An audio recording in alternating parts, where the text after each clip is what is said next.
बिस्मिल्लाहिर्रहमानिर्रहीम। अभी हम स्टार्ट कर रहे हैं चैप्टर नंबर 2 और चैप्टर नंबर 2 क्लास 9th, इसका नेम है real and complex numbers. Real numbers के बारे में बेटे हम प्रीवियस क्लासेस में भी पढ़ चुके हैं और ये जो कॉम्प्लेक्स नंबर्स हैं ये एक नया टॉपिक होगा आप लोगों के लिए। लेकिन ये जो एक अच्छा स्टेप इस किताब में दिया गया है वो ये है कि रियल नंबर्स को काफ़ी डिटेल में यहाँ डिस्कस दोबारा किया गया है। उससे रिलेटेड जितने भी कॉन्सेप्ट्स हैं वो दोबारा रिवाइज़ करवाए गए हैं आपको, यानी प्रीवियस क्लासेस की वीडियोस देखने की ज़रूरत आपको नहीं पड़ेगी या वो एक्सरसाइज दोबारा रिवाइज़ करने की ज़रूरत नहीं पड़ेगी। यहाँ पे बहुत सारे कॉन्सेप्ट्स आपको रिवाइज़ करवा दिए गए हैं। तो शुरू करते हैं इसका लेक्चर नंबर 1 जो कि इंट्रोडक्शन से बेटा स्टार्ट होता है। इस चैप्टर का इंट्रोडक्शन कुछ इस तरह से दिया है उन्होंने हमें कि सबसे पहले बताया है कि the numbers are the foundation of mathematics. जो नंबर्स हैं, हिंदसे हैं, वो बुनियाद हैं रियाजी की, ठीक है। And we use different kind of numbers in our daily life, और हम मुख्तलिफ नंबर्स को अपनी रोज़मर्रा की ज़िंदगी में इस्तेमाल करते हैं। It is necessary to be familiar with various kinds of numbers. कहता है कि ये ज़रूरी है कि हम मुख्तलिफ किस्म के नंबर्स के साथ फेमिलियर हों, आशना हों, हमें उनका पता हो। In this unit we shall discuss real numbers. हम इस चैप्टर में, इस सबक में रियल नंबर्स को डिस्कस करेंगे, उसके बारे में बातचीत करेंगे। एंड कॉम्प्लेक्स नंबर्स और कॉम्प्लेक्स नंबर्स के बारे में बातचीत करेंगे, इंक्लूडिंग देयर प्रॉपर्टीज़, और साथ ही साथ उनकी प्रॉपर्टीज़ के बारे में भी हम पढ़ेंगे। There is a 1-to-1 correspondence. 1-to-1 correspondence है, ठीक है। 1-to-1 कोरेस्पॉन्डेंस का कॉन्सेप्ट जो है बेटा 6th क्लास में भी आपने फर्स्ट चैप्टर में, फर्स्ट एक्सरसाइजेज में ही आपने पढ़ा होगा, जिसमें आपने इक्विवेलेंट सेट्स की डेफिनेशन पढ़ी होगी कि इक्विवेलेंट सेट्स वो सेट्स होते हैं जिनमें 1-to-1 कोरेस्पॉन्डेंस पाई जाती है। ये वही वाला 1-to-1 कोरेस्पॉन्डेंस है कि एक एलिमेंट के सामने बिल्कुल एक एलिमेंट हो, या एक चीज़ के सामने अगर बिल्कुल एक चीज़ कंसाइड कर रही हो या बिल्कुल फेस कर रही हो, then we say that 1-to-1 correspondence is established in those two things, या इन दोज थिंग्स। हम ये कह सकते हैं कि उन चीज़ों के दरमियान में 1-to-1 कोरेस्पॉन्डेंस है। फिर यहाँ पे भी वो कहता है कि नंबर लाइन और रियल नंबर्स के नंबर लाइन पे जो पॉइंट्स होते हैं वो और रियल नंबर जो होते हैं उनमें 1-to-1 कोरेस्पॉन्डेंस होती है between real numbers and the points on the real line. The basic operations of addition, subtraction, multiplication and division on complex numbers will also be discussed in this unit. जो बुनियादी operations हैं addition का, subtraction का, multiplication और division का complex numbers पे, ठीक है, रियल नंबर्स की बात नहीं कर रहे। अब एक और स्टेप आगे चले गए हैं, वो है कॉम्प्लेक्स नंबर्स। तो कॉम्प्लेक्स नंबर्स पे ये जो बेसिक ऑपरेशंस हैं इनके बारे में भी इस चैप्टर में हमें समझाया गया है, हमें बताया गया है, और हम ये सीखेंगे भी कि कैसे ऐड करते हैं कॉम्प्लेक्स नंबर्स को, कैसे सब्ट्रैक्ट करते हैं, कैसे मल्टीप्लाई करते हैं और कैसे डिवाइड करते हैं। अच्छा जी, अब इसके बाद जो नेक्स्ट रियल नंबर्स के बारे में हमें दोबारा बताया गया है, कहता we recall the following sets before giving the concept of real numbers. Real numbers के बारे में कहता कॉन्सेप्ट देने से पहले हम थोड़ा सा रिकॉल कर लेते हैं, यानी रिवाइज कर लेते हैं ये चीज़ें जो 6th क्लास से आप लोग पढ़ते आ रहे हैं मेरा बेटा, ठीक है। 6th क्लास में जो चैप्टर नंबर 1 था उसमें यही था, 7th क्लास में जो चैप्टर नंबर 1 था उसमें यही कुछ था, 8th क्लास में जो चैप्टर नंबर 1 था उसमें भी यही चीज़ें थी। यानी सेट्स के बारे में ये जो टॉपिक्स हैं या जो चैप्टर आपने पढ़े होंगे तो उनमें यही चीज़ें, ये सेट्स के बारे में ही बताया गया होगा आपको, और यहाँ पे भी सेट्स के बारे में ही दोबारा बताया गया है। सबसे पहले natural numbers, the numbers 1, 2, 3 which we use for counting certain objects are called natural numbers और पॉजिटिव इंटीजर्स। ये नेचुरल नंबर्स भी कहलाते हैं और इनको पॉजिटिव इंटीजर्स भी कहलाते हैं। मेरा बेटा वर्डिंग को अच्छे तरीके से पढ़ा करें, क्योंकि बाज़ दफ़ा क्वेश्चन एक तरह से पूछा जाता है, बाज़ दफ़ा उसको किसी दूसरे लफ्ज़ को सिलेक्ट करके पूछा जाता है। जैसे आपको कहा जाए कि राइट पॉजिटिव इंटीजर्स, तो आपने उसमें पजल नहीं होना फिर मेरा बेटा। You have to write their natural numbers because natural numbers are also called positive integers, ठीक है। The set of natural numbers is denoted by n। जो सेट ऑफ नेचुरल नंबर्स है ना बेटा उनको n से डिनोट करते हैं, ठीक है। और ये होते हैं 1, 2, 3 up to so on. Up to so on mean इनकी कोई लिमिट नहीं है, एंड पॉइंट नहीं है इनका कोई भी। होल नंबर्स क्या होते हैं? If we include 0 in the set of natural numbers, the resulting set is the set of whole numbers। अगर हम नेचुरल नंबर्स में 0 इंक्लूड कर दें then we'll get the whole numbers। ये देखें यहाँ पे 0 ऐड कर दिया, ऐड मीन 0 को इंक्लूड कर दिया, not add, it means include किया है इसको। 0, 1, 2, 3 up to so on. Integers, integers क्या होते हैं? The set of integers consist of positive integers 0 and negative integers and is denoted by z। जो इंटीजर्स होते हैं बेटा ये पॉजिटिव इंटीजर्स भी होते हैं, इनमें इसमें 0 भी होता है और नेगेटिव इंटीजर्स भी होते हैं, ठीक है। तो फिर हम इसको इंटीजर्स कह देते हैं। Set of integer these are denoted by z, ठीक है, कैपिटल Z। और इसको इस तरीके से राइट किया जाता है -3 -2 -1 0 1 2 3 अप टू सो ऑन। और इसको कुछ टीचर्स या कुछ जगहों पे ऐसे भी लिख दिया जाता है और ऐसे गलत नहीं होगा 0 और यहाँ पे लिख दें हम +-1 और +-2 और +-3 and up to so on. ठीक है बेटा, इस तरीके से भी इसको लिखा जा सकता है, ये भी इंटीजर्स ही हैं। ठीक हो गया जी। नेक्स्ट हमें बताया जा रहा है कि सेट ऑफ रियल नंबर्स के बारे में मजीद। First we recall about the set of rational and irrational numbers. क्यों? रियल नंबर्स के बारे में पता होने से पहले बेटे हमें रैशनल और इरैशनल नंबर्स के बारे में भी पता होना चाहिए। ये 8th क्लास में आपने पढ़ा हुआ है, लेकिन यहाँ फिर दोबारा क्योंकि रिकॉल कर रहे हैं, हम इनको रिवाइज कर रहे हैं, इसलिए यहाँ पे लिखा गया है all numbers of the form P upon Q। P upon Q mean यानी हर वो नंबर जो है वो रैशनल होगा जो P अपॉन Q फॉर्म में राइट किया जा सके। Where P Q are integers, P और Q means numerator and denominator. P is denoting here numerator and Q is denoting as denominator. ठीक है, ये देखें P अपॉन Q अगर हम राइट करें यहाँ पे जैसे उसने कहा P अपॉन Q, तो P जो है वो न्यूमिरेटर है और Q जो है वो डिनोमिनेटर है। Both the values are belongs to integers. ये दोनों की दोनों वैल्यूज जो है बेटा इंटीजर्स होंगी ये। ठीक है, इंटीजर्स मीन ये इस सेट ऑफ Z में से होंगी। And Q is not 0, Q 0 नहीं होगा, नहीं हो सकता। उसकी रीजन क्या है? Q 0 क्यों नहीं हो सकता? क्योंकि अगर हम कोई भी वैल्यू लिख दें जैसे P अपॉन 0 तो आंसर बेटा होता है अनडिफाइंड। ठीक है, इसको लिखते हैं अनडिफाइंड होता है इसका आंसर। अच्छा जी, 0 और समथिंग 0 होता है, इसलिए P 0 हो सकता है, Q 0 नहीं हो सकता। ये अनडिफाइंड होता है। इसकी डिटेल्ड वीडियो ऑलरेडी मैं इस जो है वो चैनल पे अपलोड कर चुका हूं, इसलिए मैं यहाँ पे इसको एक्सप्लेन नहीं कर रहा। अगर आपको जानने की ज़रूरत है कि क्यों अनडिफाइंड होता है ये, वाई इट्स अनडिफाइंड, तो आपको ये सर्च करना चाहिए वो वीडियो जिसमें मैंने ये सारा एक्सप्लेन किया हुआ डिटेल से। अच्छा बेटे, next the set of rational numbers is denoted by Q। अच्छा, अब ये बात बता रहा है, कहता है जो रैशनल नंबर्स होते हैं उनको हम Q से डिनोट करते हैं और इसको सेट फॉर्म में इस तरह राइट कर सकते हैं P upon Q when P and Q belongs to Z and Q must not equal to 0। ये इसको सेट फॉर्म में राइट किया हुआ है। नेक्स्ट हम इरेशनल नंबर्स की बात करते हैं, वो भी बिल्कुल आसान है। ये the numbers which can not be expressed as quotient of integers. Quotient mean या the numbers which can not be written in the form of P upon Q, ठीक है, are called irrational numbers. The set of irrational numbers is denoted by Q dash. इसको Q dash से write किया जाता है। ये इसकी जो है वो नोटेशन है। ये Q dash is equal to x when x is not equal to P upon Q and P Q belongs to Z and Q not equal to 0। यानी ये इसको सेट फॉर्म में राइट कर दिया है और करके बता दिया है। ये वही चीज़ें जो हमने 8th में पढ़ी थी।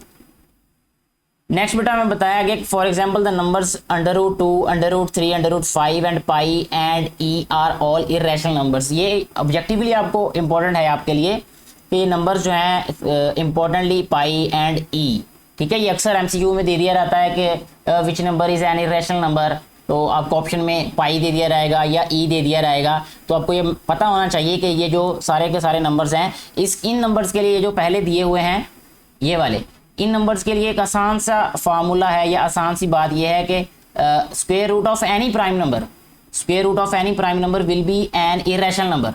अगर कोई भी हमारे पास बेटा प्राइम नंबर होगा और उसका स्क्वायर रूट होगा that will be an irrational number. ठीक हो गया।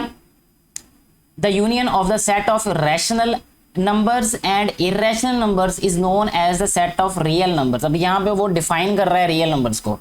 What are real numbers? Real numbers are the union of rational and irrational numbers, ठीक है।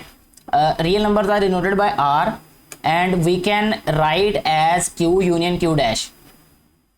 Here Q and Q dash are both subsets of R. Subset of R mean Q, all the elements of Q are also in R. Q dash is also an element of R. Is an element mean all the elements of Q dash are present in R. ठीक है, subset का mean यही होता है। ये 6th class में पढ़ा आपने, 7 में भी पढ़ा और 8 में भी पढ़ा होगा ये सबसेट की डेफिनेशन कि सबसेट मीन कि if all the elements of one set are present in second set, then first set will be the subset of second set. ठीक है। अच्छा, अब Q intersection Q dash is equal to empty और null set. It means कि Q और Q dash में कोई element जो है वो कॉमन नहीं होगा। क्यों? क्योंकि Q वाले elements P upon Q form में राइट किए जा सकते हैं और Q डैश वाले नहीं राइट किए जा सकते। जैसे इवन और ऑड होते हैं, इवन और ऑड में कोई भी एलिमेंट कॉमन नहीं होता, उनका भी जो इंटरसेक्शन है वो एम्प्टी सेट होता है। यहाँ पे कुछ चीजें नोट करने के लिए उन्होंने कहा है, वो ये है कि n is subset of W proper subset, sorry it's not subset sign. Subset का साइन बेटे ये होता है, नीचे एक लाइन होगी, ये प्रॉपर सबसेट है। It means all the elements of n are in W but at least one element of W is not in n। ठीक है, तो ये प्रॉपर सबसेट की डेफिनेशन है। ये n is proper subset of W, W is proper subset of Z, Z is proper subset of Q। ठीक है। अच्छा, इसके बाद कहता है Q and Q dash are disjoint sets. ये ऊपर बता दिया डिसजॉइंट सेट है क्योंकि इनका इंटरसेक्शन एम्प्टी है। इसके बाद कहता है for each prime number P square root of P is an irrational number. ये वही बात जो मैंने आपको ऊपर मेंशन कर दी है, वो इसी बॉक्स में राइट की हुई है। Square root of all positive non square integers are irrational. ठीक है, यानी सारे के सारे जो पॉजिटिव और नॉन स्क्वायर इंटीजर्स हों, ठीक है, वो क्या हो गए? इरेशनल होंगे वो भी। नेक्स्ट बेटा हमें ये बताया गया है कि depiction of real numbers on number line.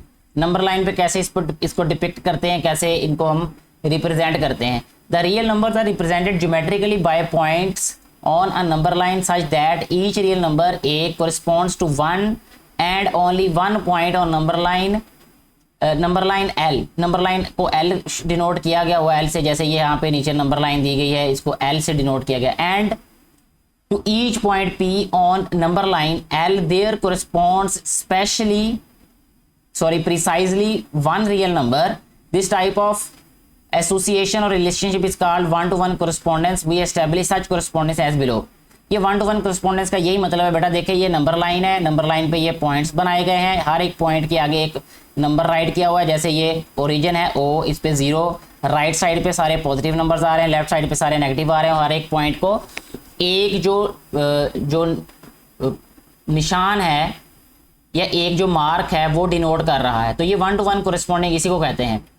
We first choose an arbitrary point O the origin, इसको ओरिजिन कहते हैं। कोई भी अपनी मर्जी से, ऑर्बिट्रेरी मतलब अपनी मर्जी से, ऑन अ हॉरिजेंटल लाइन, एक हॉरिजेंटल लाइन ले लेनी है, उस पर एक हमने ओरिजिन चूज कर लेना अपनी मर्जी से।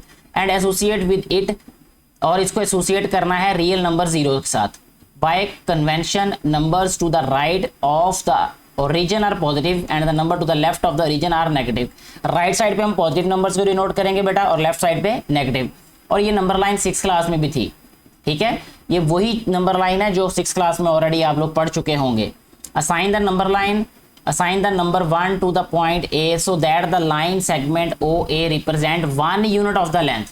ठीक है, यानी हर एक जो नंबर है वो एक यूनिट को रिप्रेजेंट कर रहा है। यानी ये जो 1 है नंबर, ये 1 यूनिट को, 2 जो है ये 2 यूनिट्स को, 3 जो है ये 3 यूनिट्स को, और 4 यूनिट्स को रिप्रेजेंट कर रहा है। यहाँ पे नंबर लाइन को उन्होंने हमें बता दिया कि रियल नंबर के साथ कैसे उसकी डिपिक्शन कैसे होती है, कैसे उसकी रिप्रेजेंटेशन कैसे की जाती है।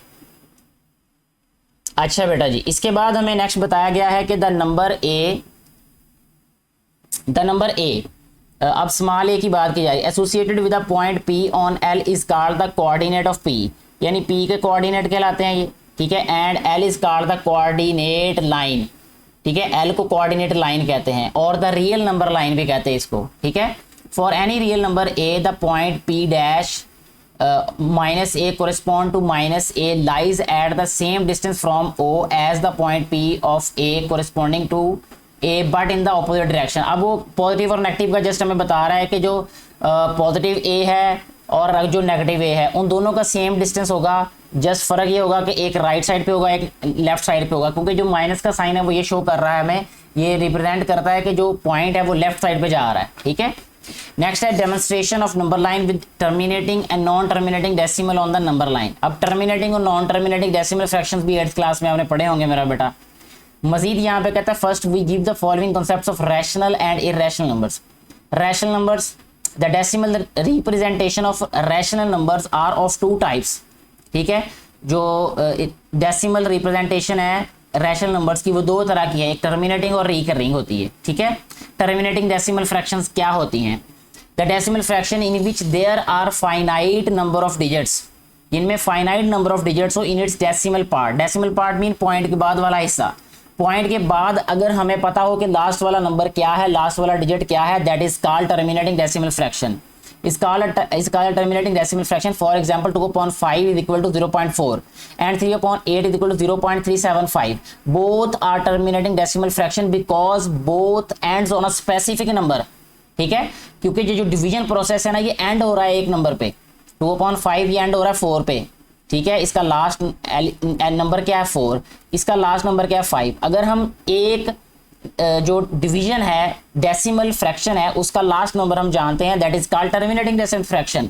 और अगर हम नहीं जानते होंगे तो वो नॉन टर्मिनेटिंग होगा।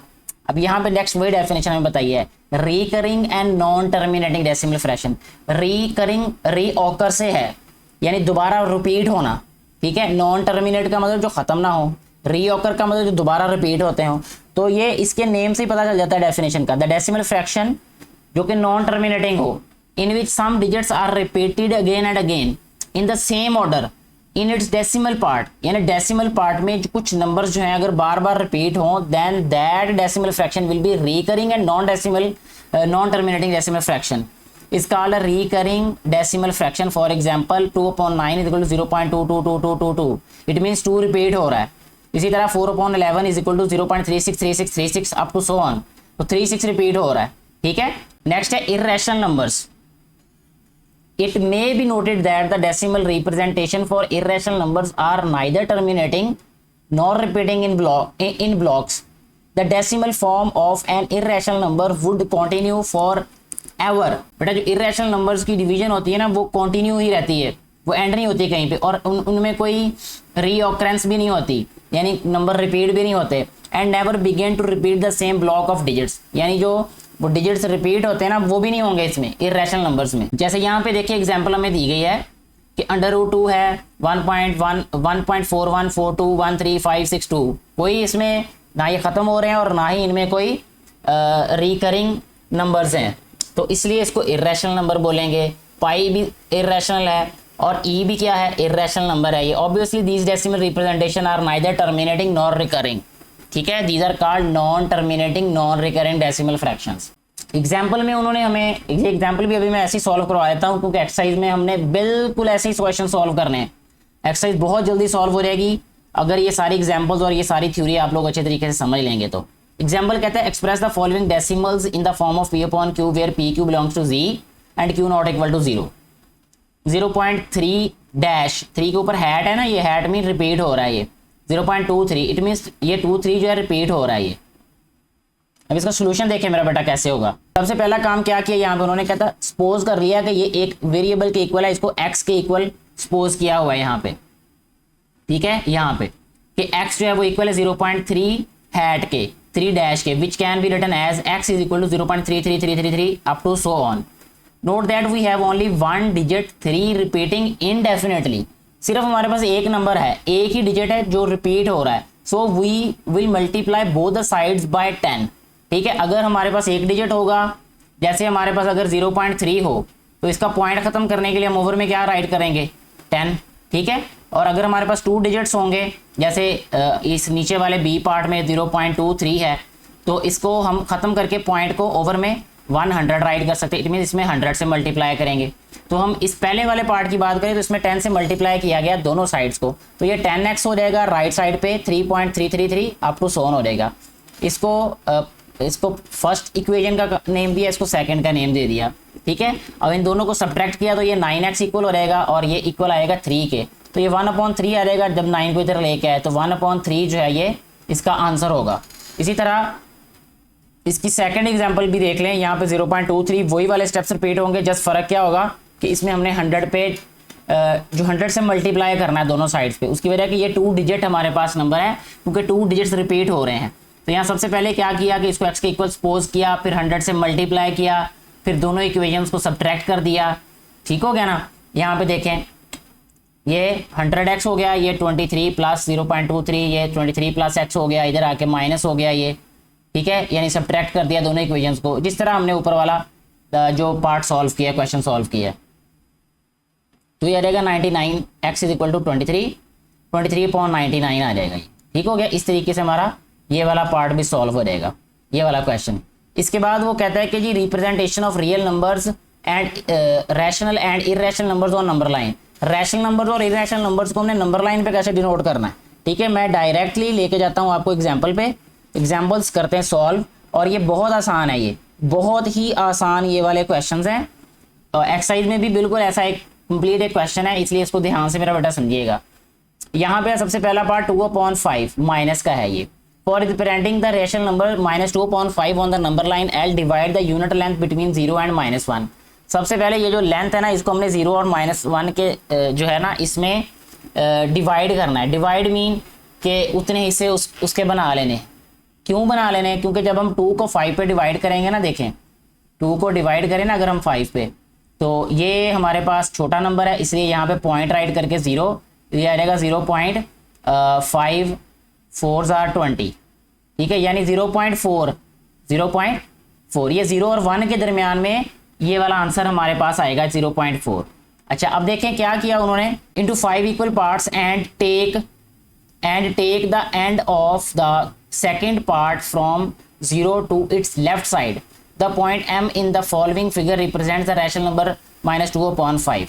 अच्छा, इसमें ना अब इसको इस तरीके से नहीं रिप्रेजेंट किया जिस तरीके से मैं इसको यहाँ पे आपको बता रहा हूँ, यानी 0.4 करके उन्होंने नहीं किया। इसको ऐसे भी किया जा सकता है, इसका ये भी एक मेथड है, लेकिन मैं आपको बिल्कुल वही मेथड ही बता रहा हूँ, अभी बताऊँगा जो एग्जाम्पल में किया हुआ है। जैसे ये 2/5 है ना, इट मीन्स के 5 पार्ट्स में से सेकेंड वाला पार्ट आंसर है, जो कि फ्रैक्शन में सिंपली हम बात कर रहे होते हैं कि ये जो न्यूमरेटर है ये बता रहा होता है कि हम किस नंबर को कंसिडर कर रहे होते हैं, यानी सेकंड वाला जो पॉइंट है ना वो आंसर होगा 5 पार्ट्स में से। यानी आपने ये देख लिया कि 0 और 1 के दरमियान में आंसर आना है इसका। ठीक है, तो 0 और जो 1 है, क्योंकि ये नेगेटिव वैल्यू है, तो 0 और -1 के दरमियान वाला जो पोर्शन है ना उसको हमने 5 पार्ट्स में डिवाइड कर लेना। उसकी वजह यह है कि इसका जो डिनोमिनेटर है वो 5 है, तो जो भी डिनोमिनेटर होगा ना उतने हिस्सों में उसको डिवाइड कर लेना है। अब देखें यहाँ पे 1 2 3 4 और 5, ये 5 इक्वल पार्ट्स में डिवाइड कर दिया गया। और सेकंड वाला जो पार्ट है, यानी सेकंड वाली जो लाइन है,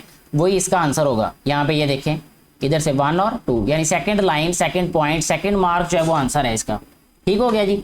अच्छा, आगे चलते हैं जी। अब हम नेक्स्ट हमारे पास जो क्वेश्चन है सेकंड पार्ट में 15/7, इसको हम राइट कर सकते हैं 2 + 1/7, यानी इसको कंपाउंड फ्रैक्शन, इसको कंपाउंड फ्रैक्शन बोलते हैं बेटा, यानी एक रियल नंबर और एक फ्रैक्शन से मिला के इसको लिखा गया है। तो ये आंसर आ गया हमारे पास 2 + 1/7। इट मीन्स ये 2 और 3 के दरमियान में बनेगा ये पॉइंट, +2 और 3 के, और +2 और 3 के दरमियान में जो हमारे पास पार्ट होगा उसको हमने 7 इक्वल पार्ट्स में डिवाइड कर लेना और फर्स्ट वाला ही आंसर होगा, यानी फर्स्ट वाला मार्क। ठीक है, यहाँ पे ये आप देख सकते हैं, ये ऐसे रिप्रेजेंट किया गया है। इसके बाद नेक्स्ट वाला जो पार्ट है बेटा, जो कि -1 होल नंबर 7/9, तो इसका मतलब यह है कि -1 और -2 के दरमियान में ये रिप्रेजेंट होगा। ये देखें -1 और -2 के दरमियान में उसने 9 इक्वल पार्ट्स में डिवाइड कर लिया। ये जो हमारे पास एक पूरा पोर्शन है ये, और इसमें आंसर कौन सा है? 7th part.